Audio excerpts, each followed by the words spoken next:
Welcome to the Just Ingredients podcast. I'm Cara Lynn, and here we talk all things nourishing to the mind, body, and soul. This is a place where you can find just good ingredients to life.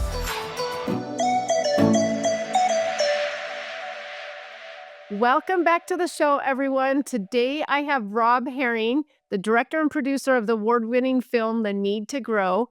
His work spans from documentaries like GMO, OMG, to his follow-up film, Inner Reflections, and he's the founder of the popular newsletter, Earth Conscious Life. As a musical activist, Rob also headlined the Rock for Nature concert in Berlin. Rob's work continues to inspire and promote regenerative solutions for both people and the planet. And I'm excited to talk to him today about the connections between soil health and our own personal health. So welcome to the show, Rob. Thanks so much for having me. I appreciate the opportunity to chat about soil. That sounds like a crazy topic, people, so don't run away because we're not just talking about dirt. If so, that would be a boring podcast maybe, but dirt actually is fascinating how it's connected to our health and everything in the dirt, so hold on, everybody. But Rob, thank you for being here, but before we begin, will you tell my listeners just a little bit about yourself and your background? Yeah, I started as somebody who had my own health issues and explored the conventional models and wasn't finding the greatest of solutions for my particular concerns. And as I looked deeper into what food I was eating and how that could be related to my health, it was kind of Pandora's box opening up to investigate what goes into our food system and how that affects our bodies. And more of us are waking up to that fact that we want to have, food that is grown with as few chemicals as possible, food that is as fresh and nutrient dense as possible. And over time, what became even more apparent was that the health of our bodies was also reflected in the health of our environments, because that same food that is good for us on a human level for consumption is the same food that is produced in a way that is protecting our biodiversity and our landscapes. So for me, it was kind of coming full circle to this, bringing these two ideas together that is both, self-serving and looking out for myself, my family, those I care about, but also the environment and ecosystems at large, and how the agricultural models that we've largely depended on are unfortunately the things that are driving the erosion of both planetary and human health. So we were pretty angry and frustrated, as a lot of people were, pointing the fingers, looking for who to blame. And over time, after marching at a lot of these events against something, I looked around and thought, how do we take this energy more towards solution? And I'm happy to see that many of us are arriving at this point now to think about what can we actually do. And it's not just, the victim mentality, but we can implement these regenerative solutions, both for our health and for the planet's health. And so we asked ourselves, are there cool enough solutions? And to your point about soil seeming like this nerdy topic, when we first started making this documentary, The Need to Grow, it was got a lot of glazed eyes when I said, I'm making this film about soil. And what has been fascinating is that there's a really deep emotional connection to the story, because it's a human driven story. And at the heart of it, the connection that we have to our soil, the difference between dead dirt, which is just the medium, the dust that you would think of, and soil, which actually is teeming with life. It is billions and billions of microorganisms. And that's the difference between our survival or our extinction as a species. And so when we return to that ancient wisdom of actually living in concert with the natural world and protecting it, not destroying these microorganisms just because we can't see them with the naked eye, we actually return to, I think, who we are in our DNA, which is, we are meant to be creatures of the earth. So we focus on solutions and the need to grow. And that was what led me into a whole new field of documentary filmmaking focused on solutions. So interesting. I love that you realized, okay, marching and these other things aren't as effective as trying to be positive in this and making a documentary that will educate people and help people see there are solutions to this. And so let's maybe just start at the problem, though. What really is the problem with our soil? Yeah, so once we invented this concept of agriculture, which instead of just, foraging and hunting and moving from place to place, we, as humans, about roughly 10,000 years ago, started to settle and figure out how can we extract from the land time after time. And when we think of extraction, we're pulling nutrients out of the soil. So every time that you grow a crop, you're actually pulling those nutrients out of the soil. If there's not a cycle to return those nutrients back, then we start to have a problem. It's like a bank account that has been pulled and pulled and pulled, but we're not putting back anything in for savings. And the conventional models have become even more reliant on chemicals and aggressive, or dare I say violent, models, which are really disruptive to that soil food web. So underneath the ground, there's tens of thousands of different microorganisms, billions of microorganisms, tens of thousands of different species, I should say. So it's a really complex web at a microscopic level that's happening in the soil. And even the top soil scientists, I'm not a scientist, but they understand that we understand maybe 1% of what's going on there. And so there's a lot still to learn. And it's a bit beyond our comprehension as humans what's really happening there. But what we do know is that when we return the systems as they were in nature, that soil life begins to thrive again. And when we over extract it with conventional agriculture, monocropping, over tilling, using toxic fertilizers, using toxic pesticides, that soil life will suffer. And when that complex web underground starts to get disrupted, then those microorganisms are not doing the job that they evolved to do, which is to work in harmony with plant roots and actually make nutrients bioavailable and exchange with those plant roots so that the plants can uptake those nutrients. So we've arrived at a point where we're focused so much on quantity for production instead of the quality and the health content or the nutrient or micronutrient content of that food. So we may be able to grow a monocrop, you know, fields and fields of corn or soy or canola and growing it seemingly fast, but what is the nutritional value there as compared to food that was grown a few generations prior? And unfortunately, we're seeing a massive decrease in some of those vitamins and minerals because they're just not in the soil anymore. We've extracted, and we haven't returned. So there are new methods, not just organic farming, but what's called regenerative farming. So we can actually bring those nutrients back to the soil, start to work with the soil health, the microorganism health, allow them to do what they do, which is to support the plant health itself. So when we grow food that has, a healthy immune system in and of itself, the plant's immune system, we are what we eat. And then we get a healthy immune system because we're consuming things in higher nutrient density. So I like to think of, the broccoli of today as a bit of a silhouette of what it once was. Still looks the shape, but does it have that mineral and vitamin value that it used to for even our grandparents? And unfortunately, it doesn't. And that's even just the food that is fresh produce, not even getting into the idea of processed foods and highly refined, garbage chemicals that are in so much of the box stuff. But just looking at the produce itself, unfortunately, it's really become devalued. Well, I have so many questions for you about regenerative farming, but also about the problems with the soil. And you touched upon them a little bit, but let's start with some of the problems. So, pesticides, that's a huge topic right now, especially like glyphosate, things like that. And so, are the pesticides, and I'm going to say especially glyphosate, impacting the health of the soil microbiome? Undoubtedly, yes. The glyphosate is become the most widely used herbicide in the world. It is was created by a company called Monsanto that was since acquired by Bayer and is in the product called Roundup. And a lot of places you can still get Roundup right at your local store. Many activists are working to get that banned, but it is unfortunately only one of quite a few very toxic chemicals and pesticides that are used. Glyphosate has become omnipresent in our environment, sadly.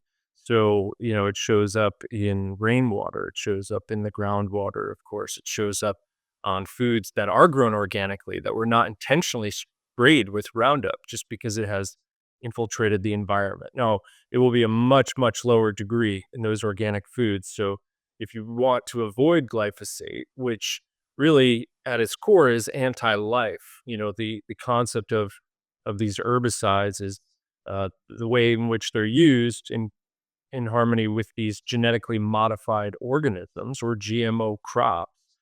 They genetically engineer the crops to be glyphosate resistant.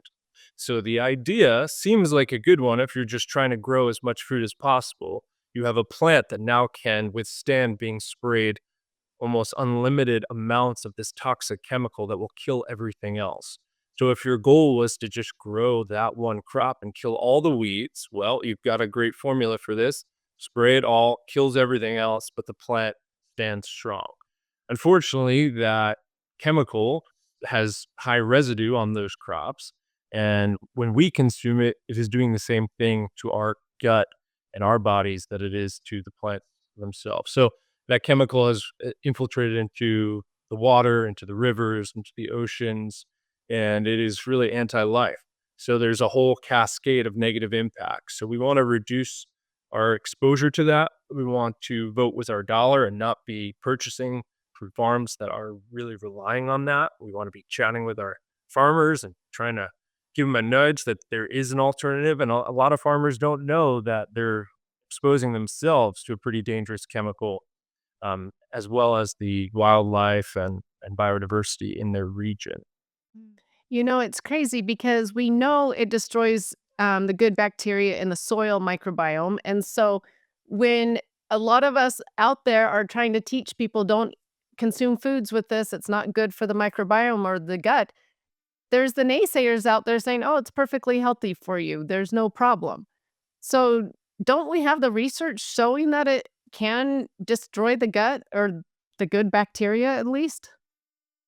As I'm sure your listeners know, that the field of research can be very cloudy when there are ulterior motives or financial interests, particularly of you know, large multinational corporations and industries of this scale. So the glyphosate research is very clear that yes, it does reduce the biodiversity of the microorganisms in the soil itself, which is a massive problem, as we'll get into. Really affects not just the soil health, but the plant health, the farmer's health, the water health, the biodiversity, and the people that ultimately consume those products.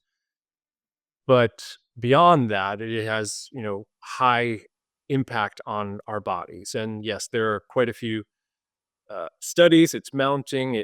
Unfortunately, these things can take decades because admitting that there was a problem is quite challenging for people who were once in a position of power to approve these chemicals or to let them into our food supply unchecked. So I think you'll see still a lot of digging our heels into the ways of the past, and that seems to be how science and culture takes a little while for these messages to get out there. But like a lot of things, yeah, the evidence is there. In fact, there were quite a few court cases that ruled in favor of people claiming that they were harmed by glyphosate, causing cancers and all sorts of unfortunate conditions. And I think we will see more and more of those. But billions of dollars have been already paid out to settle those cases. So they've done everything but admit guilt, officially. But yeah, I think anyone who looks at the science is pretty well convinced if they're not working for the industry itself. Yeah. It's sad because so many Americans are consuming glyphosate, and you see our health crisis just growing, especially with gut health related issues, even with mental health, that's skyrocketing. There's lots of reasons why, but the gut is, connected to the brain. And here we are eating food every day that's not supporting our gut health. And so it's really a scary and sad thing for us.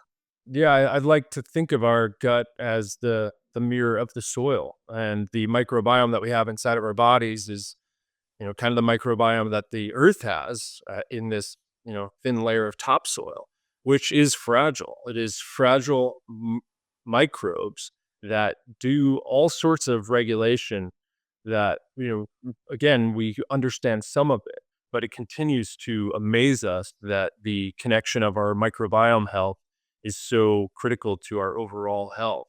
And as you mentioned, our mental health, some of our feel good hormones like serotonin are really produced in the gut.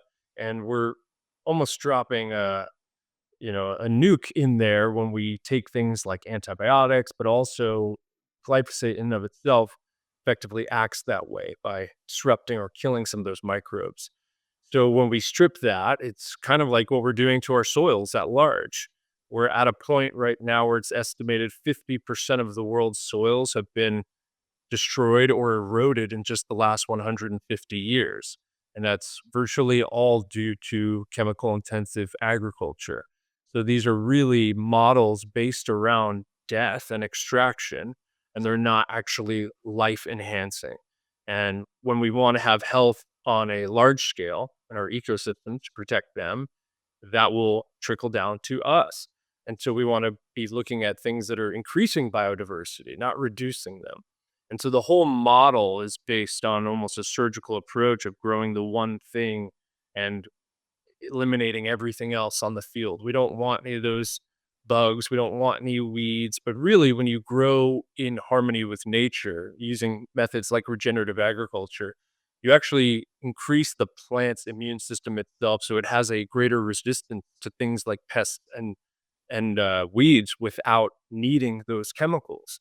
And I like to think of it like our own immune system. When we're eating the proper food, we may have exposure to certain things that might make somebody with a weaker immune system ill, but we have a stronger defense mechanism. And so the same thing is happening at large on our agricultural models as what's happening to the people at scale. So they're both eroding.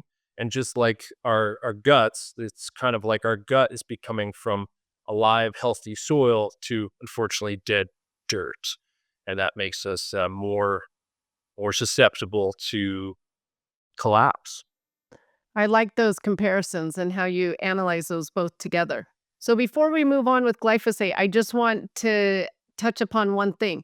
So it's sprayed on these GMO crops. So are the main ones that people should be concerned about things like corn, sugar, soy, canola, those Indeed. crops? Yep. Yeah. So it's gotten to a place where virtually any of those that you named, if they're not labeled organic, you can almost guarantee that they are genetically modified. Some people call that genetically engineered. So some of those crops are genetically engineered to have a pesticide within them, which means that when the bugs eat the corn, it actually kills them as an insecticide. It explodes their guts. So there are many logical theories of that relating to our own guts. And when we consume those foods, it is having gut disruption or leading to things like gut permeability, along with the glyphosate. So it's kind of a double whammy there. But the corn, cottonseed, canola, so anything that is a vegetable oil, you can pretty much guarantee came from one of those GMO crops. Sugar beets, I think it's something like 99% of them now in the United States are GMO. With corn, it might be 93%. All of them are over 90 to 95% are going to be GMO. So we want to buy those things organic whenever we can. Of course, supporting local and small farmers whenever we can. And anything that comes in a package in the store, if it is not labeled organic or non-GMO project verified, you can almost guarantee that it contains at least some genetically modified ingredients. So a lot of the work that got me into this was actually leading with a small team to kind of lead this initiative in California to get it labeled in the country. We were one of the few countries in the world that didn't have labeling laws that you could even know if your food was genetically modified. We believe that people had the right to know what was in their food, and so we fought for that. Unfortunately, we didn't get it passed, but I think we started a ripple effect that led to other states starting similar initiatives and eventually leading to some shift in those labeling laws. So there you might see GE ingredients or contains GE or bioengineered, and these are all things that if it were me, I would avoid them. They're it's hard to avoid, so you want to try to pick and choose, and ultimately, I would say stay away from those things like the corn, canola, cottonseed as much as possible. Yeah, like you said, it's hard to avoid, and then the financial matter of it is a whole 'nother story because the organic is pricier, so then people, debate that when they're shopping. Um, so do you have, like, tips for people who always say, "Well, the organic's so much pricier, I can't afford that." Yeah, I would say, there's a bit of maybe misnomer about the expense because of how much we spend on some of these junk foods. And I always thought of the idea of pay your farmer now or pay the doctor later. And so the health impact is what is that worth to you? I would, you do have to start small and you do have to be realistic as to making those changes incrementally. It often won't stick with any lifestyle change if you try to do too much at once. So it's, finding some of those crops that are most heavily sprayed. There's a great resource from the environmental working groups that does the Dirty Dozen every year. And so every year they actually analyze what are the most heavily sprayed crops with things like glyphosate. Now, that's different than the GMO topic itself, but avoiding the heavily glyphosate sprayed is maybe as important to focus on, and maybe a great first step. So things that maybe are more fragile on the farm, like your berries, you want to really try to get those organic first if you can. Yeah, there is a little bit of a price jump, and so these are incremental changes that happen culturally over time as more people start to prioritize and put value toward this type of agriculture because it's not just for their family, it is for protecting wildlife, our water systems, our aquatic life, our farmers, and the birds, the bees, and everything else that is really critical to our survival. Now, the illusion is that the organic is more expensive, but when we really get into it, due to a lot of industry lobbying over many decades, it has created this illusion because a lot of our tax dollars are going to fund the foods that are really chemical intensive commodities and almost all GMO crops. And that's through our food subsidies. So our tax dollars are really kind of already paying for that. So there's a top-down approach and a bottom-up approach, which is, supporting those local farmers or organic farmers in our communities. And at the same time, we are looking to do things like petition and help educate our lawmakers and hope that some of that shift will change. Because if the externalities of the impact, the negative impacts that those agricultural models have on our environment, if those were factored in, we would stop tomorrow. There's no question that those models are more expensive than the organic models because it relies on more water input. They're more likely to be in drought or flood because the soil health is critical to how much water stays in the ecosystem or how much erosion you have. There'd be fewer inputs with the fertilizers because the health of the soil is being replaced naturally through organic matter, things like cover crops and compost. There, and not to mention those fertilizers are often, based in petroleum and fossil fuels. The pesticide input would go down. So often when farmers switch to regenerative organic, they face an initial addition of costs, and by year 2 or 3, they realize their inputs are actually dramatically lower. They're making more money. They're growing more per acre, and they're also more resistant to these uh, negative impacts of the environment or drought. So they will have a more sturdy crop to rely on, and the overall health of their business and themselves and their ecosystem starts to take care of itself. Once you get those wheels in motion and let nature do its thing, it seems that after just a few years, they were actually saving money. and earning more. And so it's a bit of a initial hump to get over for farmers, but a lot of organizations are helping those farmers transition, and they're seeing incredible results in a short period of time. Yeah, so I just talked to a farmer recently, and this was really interesting because he wants to go more regenerative, more organic farming. And so he's converted some of his land to that. But he says the government pays him too well for his GMO crops. So he keeps a section of his land still GMO corn so that he can get the money from the government. Yeah, the systems themselves need to change. There's huge incentives to grow those types of foods. Unfortunately, they go to really the most negative health impacting foods out there, which are all the junk foods and the soft drinks and the things that are leading to all of our chronic diseases and obesity. So we will have to see a bit of a shift, I think, from the top down as well. I don't like to rely on waiting for saviors to change the laws. So we want to do the grassroots approach at the same time. But the fact is it's not binary. They both need to happen. And it's understandable for farmers. I don't villainize farmers that, are growing in the way that allows them to keep their land. A lot of them have gotten into systems where if they were to switch without support, they might not be able to hang on to that piece of property.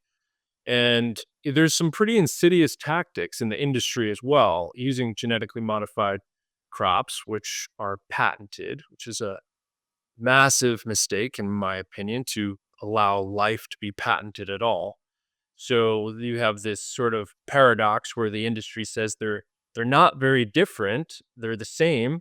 They're safe, but they're also different enough to be patentable. And now we own the rights to those seeds, and it allows them to, for instance, sue farmers that they can claim, "Hey, some of the genetically modified seed that we own the patent to somehow got on your land," and sometimes this just cross contaminates from a neighboring farm, and they really get farmers in a real stranglehold to follow the system, per the status quo.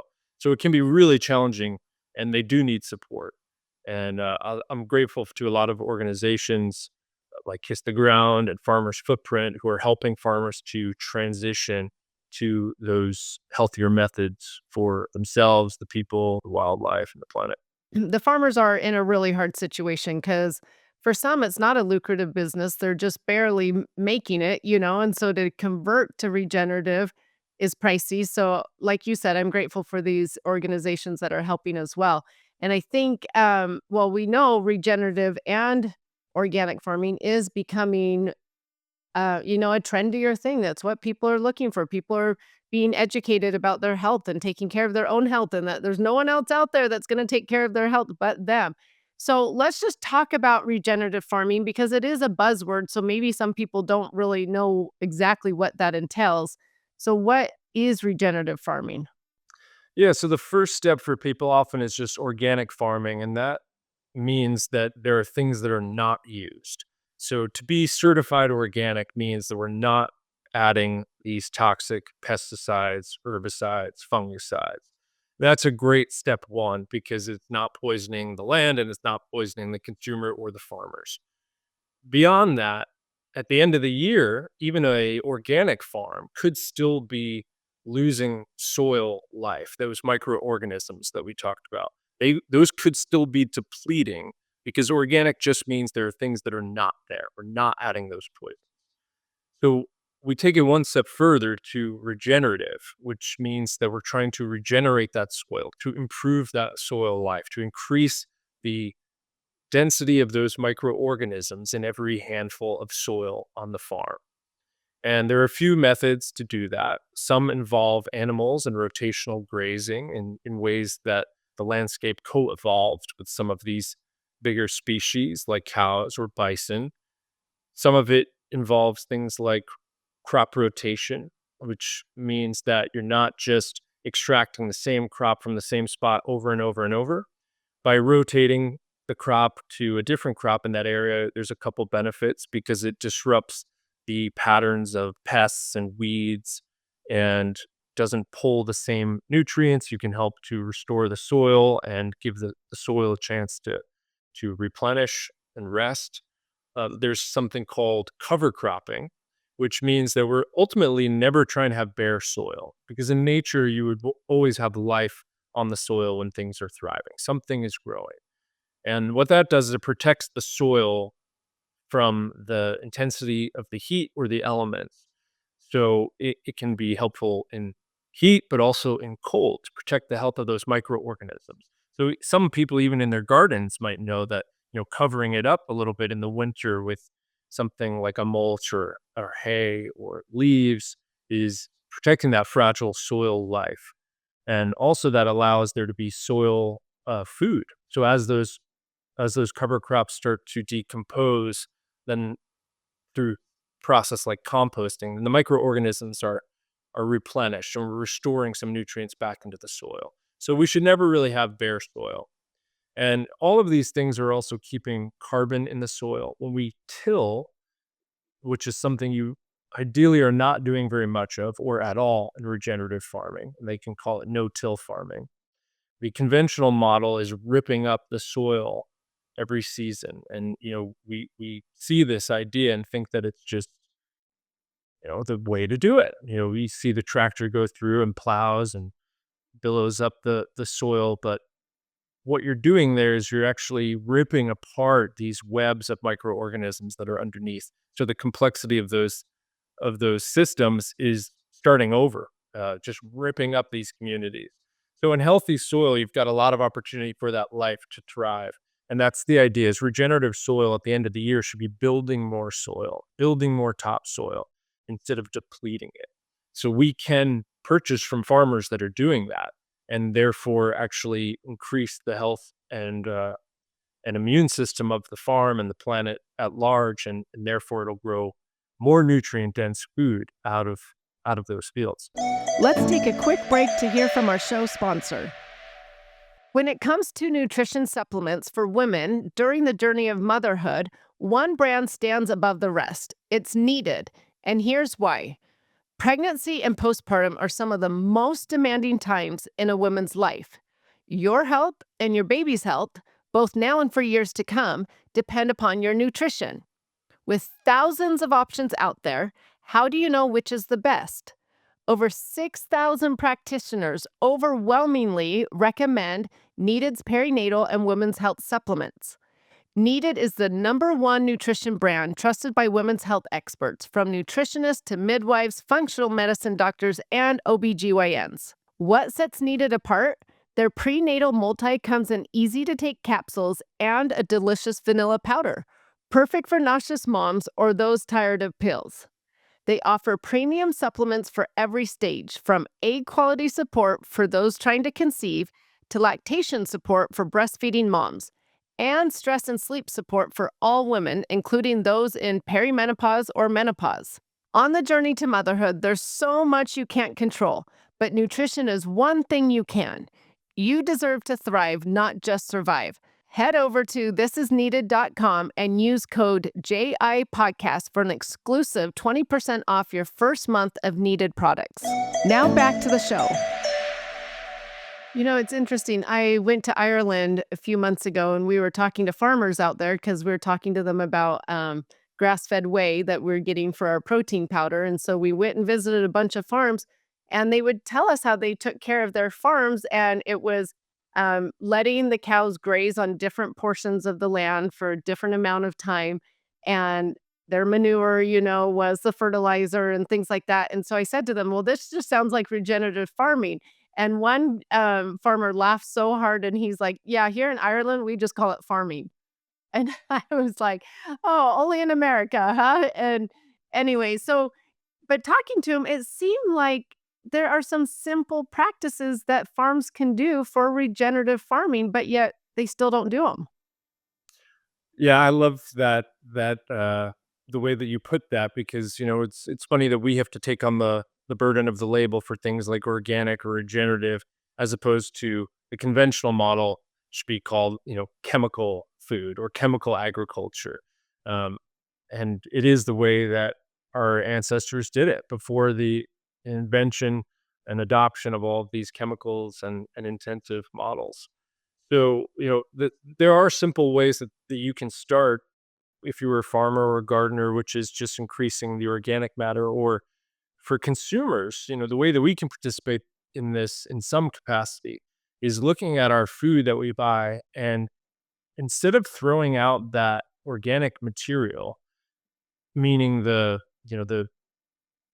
peels of your carrot or the peels of your banana or the ends of the broccoli or something that you're not consuming, a lot of us are throwing that into the landfill, right? It's going into our garbage and ending up in a landfill. It's a massive problem, massive waste. Um, but that is soil food. The soil is really starving for that. It's been extracted from the soil somewhere. And when we cut that cycle off by putting it into a landfill, we're preventing that from going back in. So we want to think as nature does, which is back in cycles. So a lot of people are starting to take up composting. It's one of the easiest things that we can do at home. If a compost bin it really handles itself. There are some strategies to do it, to increase the speed in which your food will compost and turn into soil. But once you've taken your own food, either just in literally a pile, nature takes care of it, or using things like earthworms. Some people are doing worm composting at home.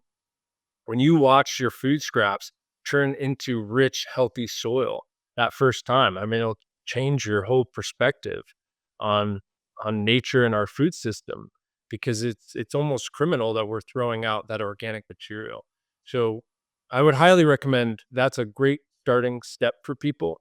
It's not smelly. It's not going to attract rodents, and it's quite easy to do. And if you've got a little garden, now you've got the most nutrient dense food for your plants, because you've turned your food scraps into food for the plants and you've completed that cycle. So farmers can do that at large. There's massive compost facilities that are creating, these nutrient dense supplies that we don't need all of these fertilizers.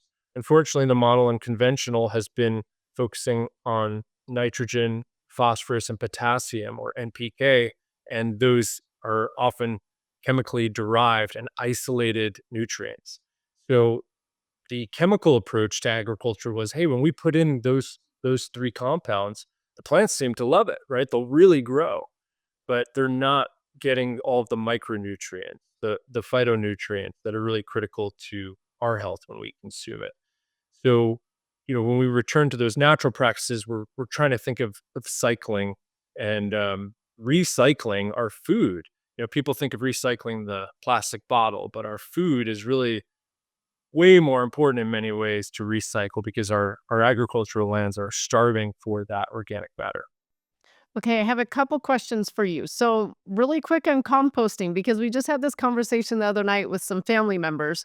Um, People in a home were like, "Oh yeah, it's so easy to compost because I just go compost it and throw it out in my backyard, my garden, wherever." Right? And then people in apartments and townhomes were like, "Well, I don't know what to do with it once I've composted it. I don't have a backyard." So, do you have suggestions for people that live in apartments and townhomes, things like that? I lived in an apartment for 13 years, and I composted for many of those years right under my kitchen table. And this, you know, maybe will weird some people out at first, but you have to kind of get your feet wet in composting. And there's, using something like red wigglers, and so it's worm composting. Some people that turns them off, but once you see the magic of how quickly worms transform your food into soil, you'll be blown away. And earthworms are one of the greatest resources on this planet for creating healthy soil. And it's also a key indicator of the health of the soil, because when the earthworms aren't there, things are not happening properly. So using a worm compost bin is quite small, fits underneath a table if you've got a small space, and it turns it over fast, faster than most other methods. And there's a few other devices, that are not too expensive, that you can grow, say, in a tower, on a balcony or a rooftop, if you've got access to that. Some people, maybe they have a shared space in their community, and it's just asking their landlord, hey, what if we put a little grow tower here? And some of those do include composting compartments right in them where food scraps can be added in. And as they decompose, they're actually feeding the soil of that miniature food tower at the same time. So I did that as well. I asked my landlord when I lived in an apartment, can we put this here? And I got approval. Maybe, not everywhere will do that, but there are solutions. So it's just getting a bit creative. The other answer is really to find a composter. So there's a great organization called Make Soil. MakeSoil.org, I believe, is the website where you can type in your zip code and find a soil maker in your area. So if you can't compost and you don't want to just throw that to the landfill because you understand the negative impacts of that going to a landfill, creating methane, really harmful for the environment. You can actually just collect your food scraps and find a friend who will take them and compost them for you. Many composting companies in local areas would love for you to drop off your organic matter. Some of them provide it as a service for a small fee. They'll come and pick it up, like a garbage pickup. And often in exchange, they'll bring you some soil at the end of the month, or it depends on, what the agreement is. And if you've got a little garden, they'll do the composting for you. Okay, that's really good to know. Another question I get quite often, though, about regenerative farming is people say, will the package label regenerative farming on there somehow? Or how can I support regenerative farmers? How do I know when I'm at the grocery store if they are not doing that? There's a few different labels that are happening right now. One of the bigger ones is Regenerative Organic Certified. So you can find more and more companies that are starting to get that label. Um, as with many things, like the word natural, if they're not really regulated, it can start to be greenwashed or overused to confuse consumers. So finding a label, and if you don't recognize it, looking up and seeing, who's actually behind that label. Is it something I can trust? But Regenerative Organic Certified is a great one. I work with some tea companies and some other products and wheat farmers and others who are doing Regenerative Organic Certified label. It can be tricky for small farmers to get into these things. Some farmers, for instance, who are growing organic, don't put the money into even getting certified organic. So it can be a bit of a challenge. Many people don't realize that. Why aren't you organic certified? Well, it does cost some money to go through that process. And if you can find it, I think it's a really important new wave of attention for us to focus on. Because when the companies start to see that consumers are shifting towards looking for those labels, then more and more companies want to add that label or to get that certification. We saw that happen with genetically modified food. So the non-GMO Project Verified was a nonprofit that came out and really led the way to start putting that label on. And I think a lot of companies followed suit. They saw, wow, people want to see that. And now we better go through that process as well. So the consumers drive a lot of it. I mean, that's just the fact of it. So we really do have power there in educating ourselves, through things like reading books or listening to podcasts about regenerative agriculture or watching documentaries and sharing those with our friends and starting to look at, the soil health, the health of the farm as a reflection of the chance for our species to thrive. Yeah, the dollar speaks a lot. We always say, vote with your dollars, but farmers aren't going to make changes if it's not worth it to them financially. And then companies aren't going to make changes if it's not worth it to them financially. I should say most of the companies out there. There are some that are trying to provide better choices, but the majority. I actually want to just ask you a couple other questions away from regenerative farming and things like that, because I know you talk a lot about just nature and being outside and health and things like that. And so I actually want to just talk to you about that for a minute because I've heard you talk about, well, I'm hearing a lot about it, forest bathing. What is forest bathing and are there health benefits to this? Yeah, forest bathing is originally was known as something called Shinrin Yoku in Japan and has since become a little bit more popular in the West. And forest bathing is quite simple of being outside, surrounded by nature, optimally in a forest. Doesn't always even have to be in a full forest, but we're connecting with the outside world. And it can seem way too simple to have positive effect. But the fact is, when we're in the forest, there's a number of things that happen. So the forest itself, the plants are creating something called phytoncides, which are effectively the aroma molecules that are coming off of plants.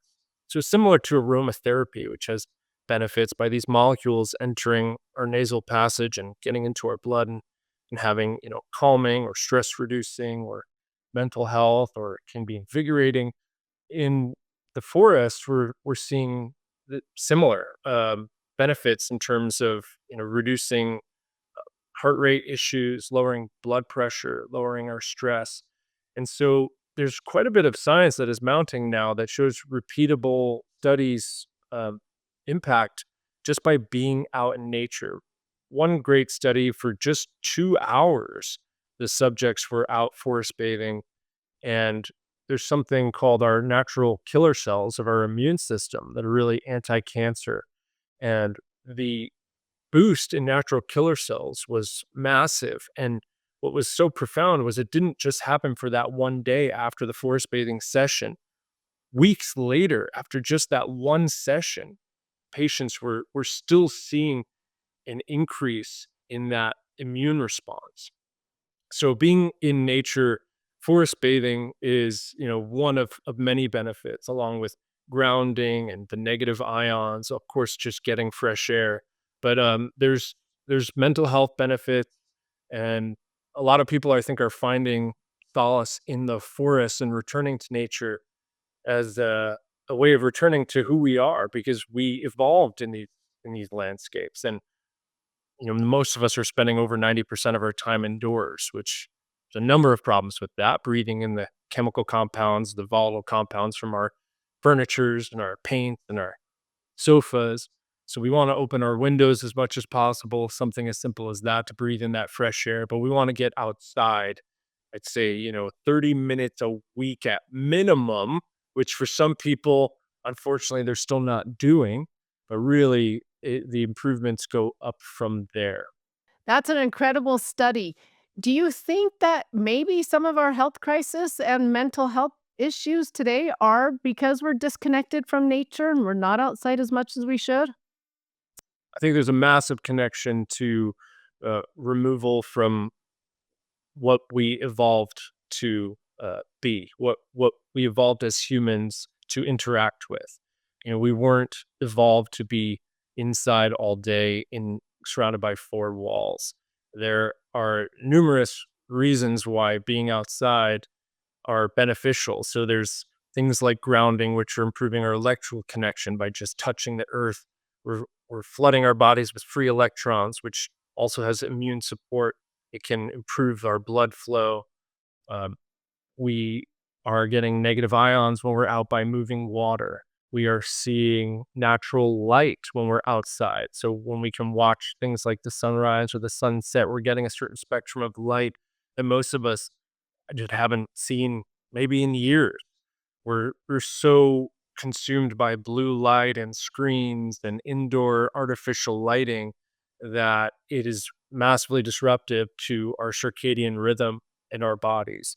So when we start to get healthy light exposure again, many of us think of just vitamin D as being the benefit of the sun, but it's an entire symphony of positive hormonal benefits, mental health benefits, and circadian rhythm benefits when we expose ourselves to the natural light cycles. So, we could get into light, we can get into air, we can get into connection with the earth. Virtually all of the elements is how I like to look at it. Getting that clean air as close to nature as possible. The earth connection is by actually interacting with plants. There are certain organisms in the soil that are good for our mental health. We know that this certain bacterium in the soil almost works as good as an antidepressant. And people can anecdotally experience that by just working in a garden for a day or just being outside for a day. Then we want to, connect. The fire element is really the light, and the sun and connecting to that in healthy and safe ways. And then, of course, our water, we need to be, getting the cleanest water as possible. So I like to use that as kind of my those pillars to think about. I might, this week, did I get like good air, water, earth, and fire connection? I find that when I do that and I'm spending more time outdoors, all of the stress goes down. You can think more clearly. Many people know this. They experience their best ideas when they're out in nature. It's not coincidence. It's because our minds and our nervous system quite measurably shift. So our heart rate variability gets healthier. Our nervous system switches back to calm us down. We're not so stressed and anxious. So if when people are feeling weird and before they reach for some other stimulant or some sort of vice, try getting outside. It's this. It sounds too good to be true, but in many ways, it is the best medicine. I was just going to say it sounds too good to be true because it's so simple, but has amazing effects. And so people don't believe the effects because they're like, yeah, too simple. That doesn't do all that. What's amazing is just experiencing things that look like nature. We have studies that show positive impact. So, for instance, people that are in hospitals when they have fresh flowers, now you know that is nature. They have better outcomes. Um, but even having a painting of just some random piece of art versus a painting of a natural landscape, there's benefit to the patients in the hospital in terms of the recovery because there's something soothing that I believe is really just fundamental to who we are and how we evolved, that we want to see large landscapes. Think of how much money we spend to go to these beautiful places and watch the sunrise. It's because we're really seeking awe and connection to nature. So part of it is, egoic, which is putting us back into perspective of our place when we're stuck in our four walls. It's kind of our world. When we get back out to see things in a large landscape, we remember, we're a little bit smaller than we thought we were when we were there in front of our computer screen. But I think that we're going to see massive change as these studies mount because, we're going to transition these things either through chaos or gracefully. And when we talk about things that are, quote, unsustainable, well, the regenerative agriculture models have to happen one way or another, right? We either reach the point where our food system is so depleted that it cannot provide the food, we are forced to do it. So do we want to do that through chaos and just further destruction for a few more generations? Or do we want to start to transition more gracefully? And similarly, our health model is the same way. It is unsustainable. The same, curve that we're seeing of depleting our soil and our biodiversity around the planet is the same thing we're seeing in human health, skyrocketing chronic disease. So it has to change, right? It cannot just continue to this point where everyone becomes sicker and sicker and sicker and sicker forever. So how will we do this? Are we going to take preemptive action and try to focus on preventative medicine and focusing on nutrition and supporting these types of farmers and getting outside and reconnecting to nature? Or are we going to wait until it's so far gone that we're desperate? But one way or another, it will happen. I love how you said that it's gonna be either chaotic or gracefully done. And really, I almost feel like that's the case individually as well, or as a family. You can choose to do this chaotically or you can choose to do this gracefully. One little simple step at a time, one little change at a time, and you'll see huge health benefits. So I love how you said that. As we wrap up here, tell my listeners because for some of them, this whole regenerative and GMOs and they're just trying to learn about this and grasping the basics of this. And so your documentary is a great place for them to start. And so where can they find your documentary? Yeah, the need to grow is looks at a lot of the soil health innovators and farmers and even some activists. And so it's a really personal, story driven piece, not just all into science of soil, but it's a really moving story of folks that are fighting for a better future. So that's called The Need to Grow. You can find that at theneedtogrow.com. We also have a platform called Earth Conscious Life. And so similar to what we've been talking about, the idea here is how do we blend the health and the environmental pieces together and remember that the things that are good for nature are good for us. The things that are good for us are going to be good for the ecosystems at large. So earthconsciouslife.org is our newsletter where we talk about a lot of those solutions and the emerging studies and the science that are on those topics. So those are two great places to start. And if they want to learn more from you, where can they find you on social media? You can find me at the Rob Herring on Instagram or Earth Conscious Life at Earth Conscious Life is our other handle on Instagram. Well, thank you so much for all that you're doing out there. You are making an impact. Like we said before the podcast started, we are saying, it's going to take a group effort to change all these things from healthcare to our food to the dirt to the farmers. I mean, it takes a huge group of us and it takes the consumer participating as well. And so thank you for the impact that you're making and thank you for everything that you're doing to educate and to help others.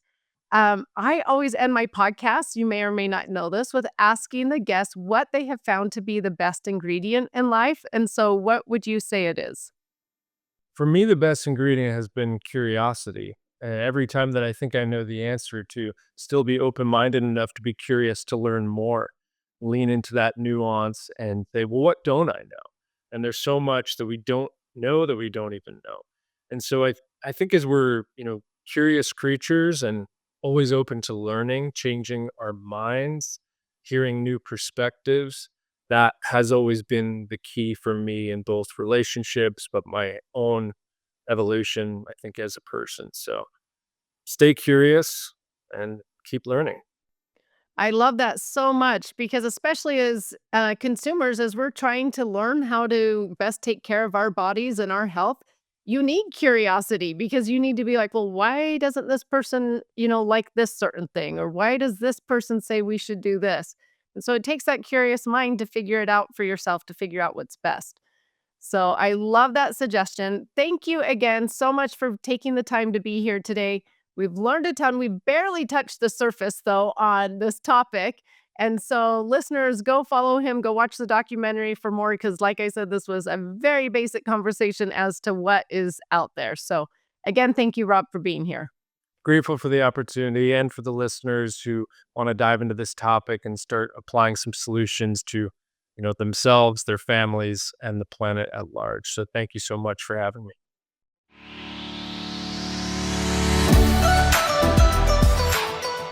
Thank you so much for listening. Remember to subscribe to the Just Ingredients podcast to learn more about your health and good ingredients to life. Plus, get daily tips at just.ingredients on Instagram.